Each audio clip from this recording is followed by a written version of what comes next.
In the UK, the decision made last year by the current Labour government of reinstituting an inheritance tax on some farms has stirred protest in London. The Labour government said the measure will go into effect in April 2026 to provide vital new revenue.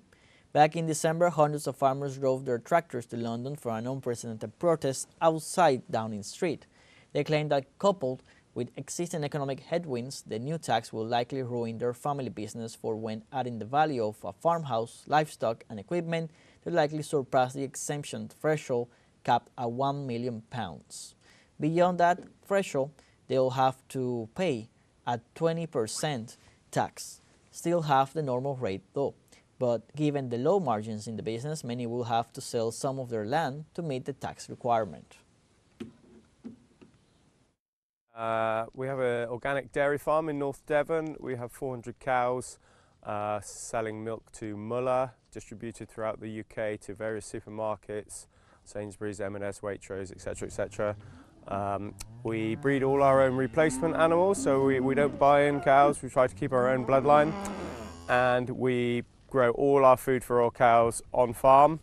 So we're self-sufficient, part of the organic element of that. So I'm not against an inheritance tax personally. It needs to be targeted correctly.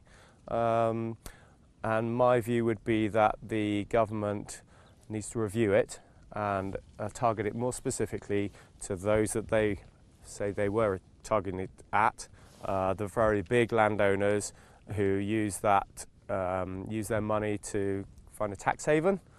We pay taxes, we pay VAT, we pay income tax, we pay corporation tax, but it was just too much for us who make not a massive margin. It doesn't work. So that right now that's the biggest challenge, and that's why we're taking our tractors to London and trying we want to have a conversation with our government, and they don't seem to want to have much of a conversation with us. In Germany, over 15,000 people demonstrated against the extreme right. Citizens have taken to the streets in several cities in rejection of the far-right party Alternative for Germany and other right-wing populist tendencies globally.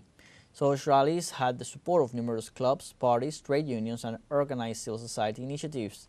Demonstrators seek to send a signal in favor of a social democratic Germany to confront the violence and hatred prevailing in Western societies.